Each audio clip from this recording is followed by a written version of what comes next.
ஸ்ரீ காளிமாதா ஜோதிடம் உலக புகழ்பெற்ற ஜோதிடர் பண்டித் மகாராஜா. காதல், கல்யாணம், உத்தியோகம், வியாபாரம், கல்வி, குழந்தை பாக்கியம் மற்றும் மந்திர சூனிய பிரச்சனைகளுக்கு நிரந்தர தீர்வு. வணக்கம். செய்தி வீச்சு உங்களை வரவேற்றுக் கொள்கிறது. முதலில் புலம்பெயர் நிலவரங்களையும் பின்னர் இலங்கை நிலவரங்களையும் நோக்கிக் கொள்ளலாம்.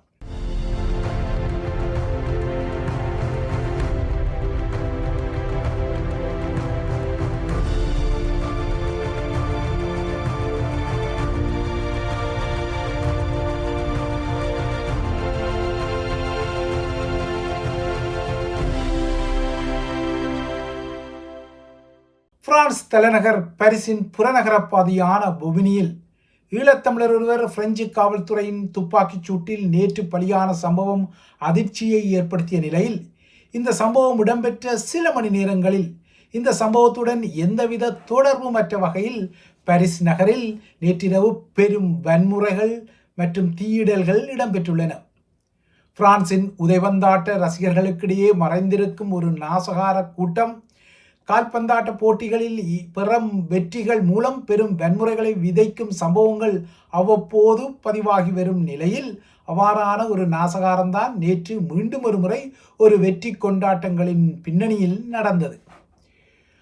நேற்றிரவு புடாபெஸ்ட் நகரில் பரபரப்புடன் நடந்த யூரோப் சாம்பியன் லீக் எனப்படும் ஐரோப்பிய வாகையர் இறுதிப் போட்டியில் பிரித்தானியாவின் ஆர்சனல் அணியை பாரிஸ் சென்ட் ஜெர்மன் அணி பெனால்டி கிக் எனப்படும் இறுதி முடிவை பெறும் தண்டனை உதை வாய்ப்பில் வெற்றி பெற்றதை அடுத்து வெற்றி கொண்டாட்டங்களுக்கிடையே பாரிஸ் நகரிலும் பிரான்சிலும் இந்த வன்முறைகள் இடம்பெற்றுள்ளன. இந்த வெற்றியூடாக தொடர்ந்து இரண்டாவது முறை ஐரோப்பிய சாம்பியன், அதாவது ஐரோப்பிய வாகையர் என்ற தனது நிலையை பாரிஸ் சென்ட் ஜெர்மன் அணி உறுதி செய்திருக்கின்றது. புதியதொரு சகாப்தத்தையும் அது தொடங்கி இருக்கின்றது. ஐரோப்பிய உதவிவந்தாட்ட அணிகளில் பாரிஸ் சென்ட் ஜெர்மன் தற்போது தன்னை ஒரு ஆதிக்க அணியாக நிலைநிறுத்தி இருக்கின்றது இந்த வெற்றியின் மூலம். மறுபுறத்தே ஆர்சனல் அணியை பொறுத்தவரை அது தனது சாம்பியன்ஸ் லீக் வரலாற்றில் இன்னொரு இறுதிப் போட்டியில் தோல்வியை சந்தித்து தனது சாம்பியன் லீக் வாகியர் என்ற தகுதி நிலையை பெறும் நிலையில் மீண்டும் ஒரு முறை ஏமாற்றத்தை பெற்றுள்ளது. பாரிஸ் சென்ட் ஜெர்மன் அணி பெற்ற இந்த வெற்றி கொண்டாட்டங்களுக்கிடையே இன்று அதிகாலை வரை இடம்பெற்ற வன்முறைகளில் 7 காவல்துறை அதிகாரிகள் காயமடைந்துள்ளனர். இறுதிப் போட்டி ஒளிபரப்பப்பட்ட பக்து பிரென்ஸ் மைதானத்தின் சுற்றாடல் பகுதி மற்றும் பாரிஸின் பிரபலமான சாம்செலிசே பகுதியில் நடத்தப்பட்ட தீயிடல் உட்பட்ட வன்முறைகள் தொடர்பாக இதுவரை 300க்கும் மேற்பட்டோர் கைது செய்யப்பட்டுள்ளனர். பிரான்ஸ் தழுவிய ரீதியில் என பார்த்தால் இந்த வன்முறைகள் தொடர்பாக 425க்கும் மேலானவர்கள் கைது செய்யப்பட்டுள்ளனர். இந்த நிலையில் இன்று காலை புடாபெஸ்ட் நகரிலிருந்து பாரிஸ் திரும்பியுள்ள பாரிஸ் சென்ட் ஜெர்மன் அணி இன்று பிற்பகலில் பாரிஸ் ஈபிள் கோபுரத்துக்கு அருகில் உள்ள சாம் தி மாஸ் பகுதிக்கு செல்கின்றது. அங்கு கிட்டத்தட்ட 1 லட்சம் கால்பந்தாட்ட ரசிகர்கள் கூடுவார்கள் என எதிர்பார்க்கப்படுகின்றது. அதன் பின்னர் மாலை 6 மணிக்கு எலிசே அரண்மனைக்கு இந்த வெற்றி அணி செல்கின்றது. அங்கு அரசு தலைவர் இமானுவேல் மேக்ரானை இந்த அணி சந்திக்கின்றது. இந்த வரவேற்பின் பின்னர் பார்க் த பிரென்ஸ் மைதானத்தில் இரவு 7:30 மணி முதல் ஒரு சிறப்பான வெற்றி கொண்டாட்ட நிகழ்வுகள் இடம்பெறுவதற்கு திட்டமிடப்பட்டுள்ளன. ஆனால் கடந்த இரவு இடம்பெற்ற கடும் வன்முறைகள் காரணமாக இந்த வெற்றி கொண்டாட்டங்களுக்காக பெருமளவு காவல்துறையினர், ஆயிரக்கணக்கான காவல்துறையினர் தற்போது பாரிஸ் நகரில் களமிறக்கப்பட்டுள்ளனர். இந்த நிலையில் நேற்றிரவு பரபரப்பாக நடந்த இந்த போட்டி மற்றும் வன்முறைகள் குறித்த மேலதிக விவரங்களை மிக்ஸ் அண்ட் மச் பதிவில் எதிர்பார்த்து கொள்ளுங்கள். இதேபோல் ஆரம்பத்தில் குறிப்பிட்ட சம்பவமாக இருக்கும் பொமினியில் ஈழத்தமிழர் ஒருவர் பிரெஞ்சு காவல்துறையின் துப்பாக்கிச் சூட்டில் பலியான சம்பவம் தமிழர்களிடம் அதிர்ச்சியை உருவாக்கியுள்ளது. இந்த சம்பவத்தின் பின்னணியை நோக்கி கொண்டால் தாயகத்தில் வன்னி மல்லாவி பகுதியைச் சேர்ந்த ஒருவரே இங்கு காவல்துறையின் துப்பாக்கிச் சூட்டில் பலியாகியுள்ளார். இவர் விடுதலை புலிகள் அமைப்பின் முக்கிய தளபதியாக இருந்த ஒருவரின் சகோதரர் எனவும் இவர் மனப்பிறழ்வு பிரச்சனைகளுக்காக சிகிச்சை எடுத்தவர் எனவும் செய்திகள் தெரிவிக்கின்றன. நேற்று பிற்பகலில் பொமினி ஹெக்டர் பெல்லியோஸ் வீதியில் உள்ள அடுக்குமாடி குடியிருப்பு கட்டிடத்தில் 2 மணிக்கு பின்னர் இந்த துன்பியல் சம்பவம் இடம்பெற்றது. காவல்துறையால் கொல்லப்பட்ட நபர் அயலில் இருந்த 2 அயல் வீட்டாரை கத்தியால் குத்திய சம்பவத்தின் பின்னர் தான் காவல்துறையினர் இந்த தலையீட்டை செய்ததாகவும், காவல்துறையினர் இந்த சம்பவத்தின் பின்னர் அந்த இடத்திற்கு சென்று 6வது மாடிக்கு மின்தூக்கி மூலம் சென்றபோது 2 கைகளிலும் 2 கத்திகளை வைத்திருந்த இவர் காவல்துறையினரை அச்சுறுத்தியதாகவும், அவர்களை நோக்கி முயன்றபோது காவல்துறை அதிகாரிகளில் ஒருவர் அவரை உதைத்து தள்ளிவிட முனைந்தபோதும் அவர் மீண்டும் எழுந்து காவல்துறையினர் நோக்கி கத்திகளுடன் முன்னேற முனைந்தபோதுதான் காவல்துறையினரில் ஒருவர் அவரை நோக்கி 2 முறை தனது பனி துப்பாக்கியால் சுட்டிருக்கின்றார். இந்த துப்பாக்கிச்சூடு காரணமாக படுகாயமடைந்த அவருக்கு உடனடியாகவே மருத்துவ உதவிகள் வழங்கப்பட்ட போதிலும் அவர் தனது காயங்களால் பின்னர் பலியானதாகவும் காவல்துறை தரப்பில் அறிவிக்கப்பட்டுள்ளது. ஆக மொத்தம் அயல் வீட்டாருடன் ஏற்பட்ட தகராறு உயிரிழப்பில் முடிந்ததாக பிரெஞ்சு ஊடகங்களும் பிரெஞ்சு காவல்துறை வட்டாரங்களும் குறிப்பிட்டுள்ளன. இந்த சம்பவம் குறித்து போலீஸ் எனப்படும் காவல்துறையான பிரான்சின் தேசிய காவல்துறையின் பொது ஆய்வகம் விசாரணைகளை தற்போது ஆரம்பித்துள்ளது. பிரான்சின் சட்டப்படி ஒரு சட்ட அதிகாரி, அதாவது காவல்துறை அதிகாரி போன்றவர்கள் தனக்குரிய பனி துப்பாக்கியை பயன்படுத்தி ஒருவருக்கு காயம் அல்லது மரணத்தை ஏற்படுத்தும் சம்பவங்களின் போதெல்லாம் அதனை IGPN அல்லது இன்ஸ்பெக்ஷன் ஜெனரல் து லா போலீஸ் நேஷனல் எனப்படும் பிரெஞ்சு காவல்துறையின் உள்விவகார பிரிவு விசாரணைகளை நடத்தும் நடைமுறையின் அடிப்படையில் இப்போது இந்த சம்பவத்திலும் பொமினி அரசு வழக்கறிஞர் பணியகம் 2 விசாரணைகளை ஆரம்பித்துள்ளது. இதில் ஒரு விசாரணை சந்தேக நபரின், அதாவது பலியான அந்த தமிழரின் ஆரம்பகால நடத்தைகள் மற்றும் அவருக்கும் அயல் வீட்டாருக்கும் இடையிலான உறவுகள், வன்முறைகள் போன்றன கவனம் செலுத்தப்படும். மற்ற விசாரணை அவரை சுட்ட அதிகாரியின் ஆயுத பிரயோகம் குறித்த விசாரணையாக இருக்கும். இது ஒரு உள்ளக விசாரணையாகவே இருக்கும். பிரெஞ்சின் உள்நாட்டு பாதுகாப்பு சட்டத்தின்படி ஒரு துப்பாக்கிச்சூடு, அதாவது காவல்துறை நடத்தும் துப்பாக்கிச்சூடு சட்டபூர்வமான ஒரு தற்காப்பு செயலா அல்லது காவல்துறையினர் அத்துமீறி நடத்திய ஒரு தாக்குதலா என்பது குறித்த முடிவுகளை எடுப்பதற்கான விசாரணைகளாக இருக்கும்.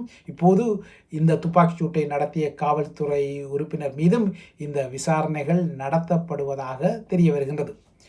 புகலிடத்தில் ஈழத்தமிழர் ஒருவரின் இந்த துன்பியல் மரணத்தின் பின்னணியில் இலங்கை தீவு பக்கம் சென்றால் அங்கு மீண்டும் நேற்று நள்ளிரவு முதல் எரிபொருள் விலைகள் உயர்த்தப்பட்டுள்ளன.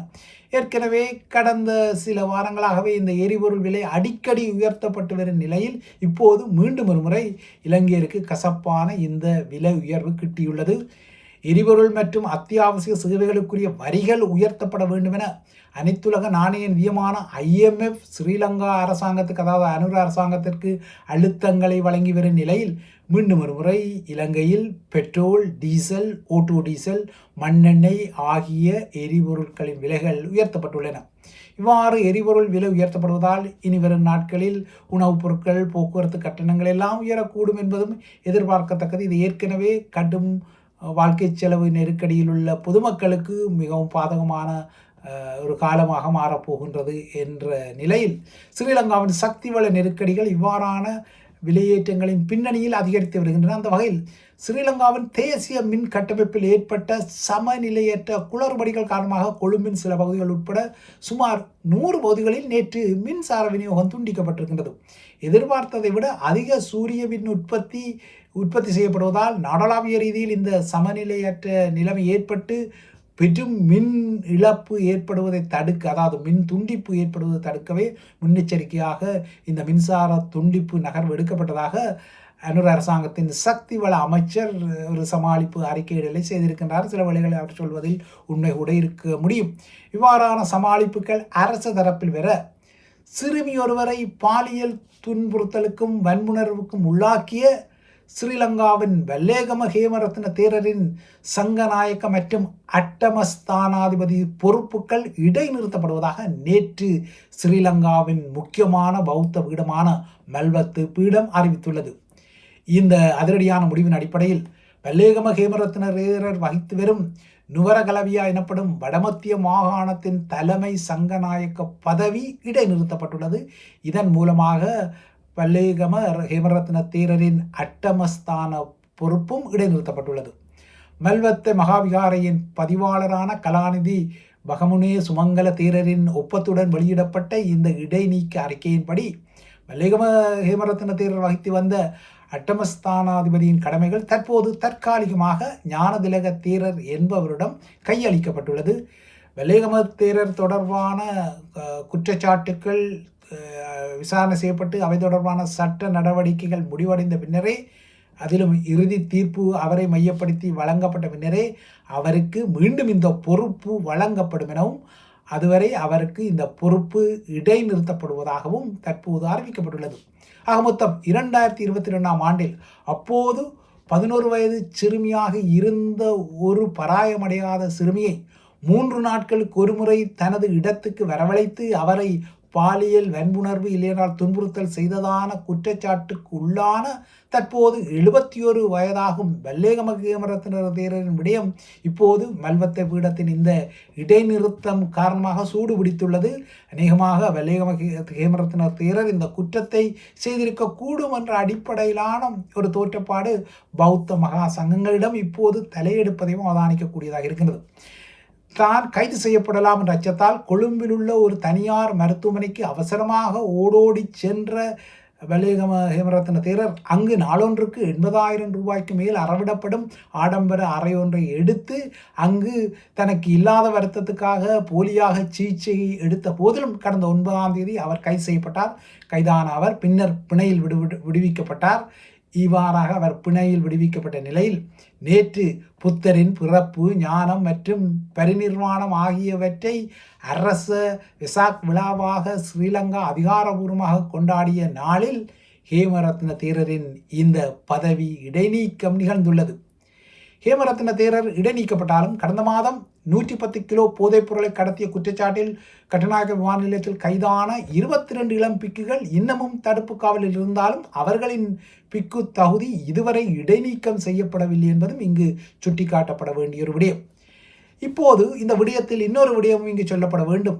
தென்பகுதியை மையப்படுத்திய இவ்வாறான பாலியல் துன்புறுத்தல்கள் அவலங்கள் குறித்து தமிழர் தாயக பகுதிகளில் எல்லாம் போராட்டங்கள் நடத்தப்படுகின்றது. தமிழர் தாயகத்தின் ஊடகங்களும் பேசிக்கொள்கின்றன, எல்லாரும் பேசிக்கொள்கின்றார்கள். ஆனால் தென்பகுதியில் இடம்பெறும் இந்த அவலங்களுக்கு குறைவில்லாத வகையில் தமிழர் தாயகத்திலும் அதிர்ச்சியான சம்பவங்கள் தொடர்ந்து இடம்பெறுகின்றன. அந்த வகையில் கைத்தொலைபேசியை தர மறுத்த காரணத்தால் தனது 11 வயதான சகோதரியை அவரது சகோதரனை கொலை செய்த சம்பவம் மட்டக்களப்பில் பதிவாகியுள்ளது. ஏறாவூர் நீதிமன்ற வீதியில் உள்ள வீட்டில் நடந்த இந்த திகிலான பெரும் துன்பியல் சம்பவத்தில் பெரும் அதிர்ச்சிகள் எல்லாம் இருக்கின்றன. தொலைபேசியை தர மறுத்த காரணத்தால் சகோதரனே தனது சகோதரியான சத்யானந்தன் சதீஷாவின் கழுத்தை நெரித்தி கொலை செய்துவிட்டு அவரது உடலத்தை குளியல் தொட்டியில் போட்ட பின்னர் ஒன்றுமே நடக்காது போல அயல் வீட்டுக்கு சென்றிருக்கின்றார். இவர்களின் தாயார் வெளிநாட்டில் பணிபுரியும் நிலையில் தந்தையின் பராமரிப்பில் தான் இந்த 14 வயது சிறுவனும் 11 வயது சிறுமியும் வளர்ந்து வந்த நிலையில் இந்த சம்பவம் இடம்பெற்றுள்ளது. கொலை செய்துவிட்டு சகோதரியை குளியலறையில் உள்ள தண்ணீர் தொட்டியில் போட்டுவிட்டு ஒன்றுமே தெரியாத போல பக்கத்து வீட்டுக்கு சென்று இருந்த இந்த சிறுவன் காவல்துறையின் சந்தேக பார்வையில் தப்பவில்லை. காவல்துறையினர் நடத்திய விசாரணையில் தானே தனது சகோதரியின் கழுத்தை நெரித்து கொலை செய்ததை ஒப்புக்கொண்டார். அதன் பின்னர் அவர் கைது செய்யப்பட்டுள்ளார். கிழக்கில் இந்த சம்பவம் இடம்பெற யாழில் பாடசாலை மாணவி ஒருவர் கற்பந்தரித்துள்ள அவலம் சம்பவம் இடம்பெற்றுள்ளது. பண்டத்தரப்பு பனிப்புலம் பகுதியில் நடந்த இந்த சம்பவத்தில் பாதிக்கப்பட்ட சிறுமிக்கு தற்போது மருத்துவ பராமரிப்புகள் வழங்கப்பட்டு வருவதுடன் இந்த சம்பவத்துடன் தொடர்புடைய 17 மற்றும் 20 வயதுடைய 2 இளைஞர்கள் கைது செய்யப்பட்டுள்ளனர். யாழ்ப்பாணத்தில் அடிக்கடி இளவயது கற்பம் தொடர்பான சம்பவங்கள் அவலங்கள் வெளிப்படுவது இப்போதெல்லாம் சாதாரணமாக வருகின்றது. ஆனால் இவற்றையெல்லாம் சாதாரணமாக கடந்து செல்ல முடியாது என்பது சமூகத்துக்குரிய ஒரு முக்கியமான செய்தி. இது அரசியல்வாதிகள் தொடர்ந்தும் தமது அரசியல் குரல்களை மட்டும் தமிழ் மக்கள் சார்ந்து எழுப்பி கொண்டாலும் மறுபுறத்தை இவ்வாறு சமூகத்தில் பெரும் சீர்கேடுகள் நீட்சி அடைவது மிகப்பெரிய ஒரு அவலமாக தமிழர் தாயகத்தின் நிலைமையாக மாறியுள்ளது. இளவயது கற்பம் என்பது வெறும் ஒரு மருத்துவ பிரச்சனை அல்ல, மாறாக இது தமிழர் தாயக சிறார்களின் பாதுகாப்பு, பாலியல் உரிமை, விழிப்புணர்வு போன்றவற்றுடன் தொடர்பட்ட ஒரு விடயம் என்பதால் இந்த விடயத்தில் இப்போது அதிக அக்கறையும் கரிசனையும் எடுக்க வேண்டிய ஒரு நிலைமையும் எழுந்திருக்கின்றது. இவைதான் ஐபிசி தமிழின் செய்திவீச்சு. தொடர்ந்தும் ஐபிசி தமிழுடன் இணைந்திருங்கள். மிக்ஸ் அண்ட் மச் பதிவுக்காகவும் காத்திருங்கள். நன்றி, வணக்கம்.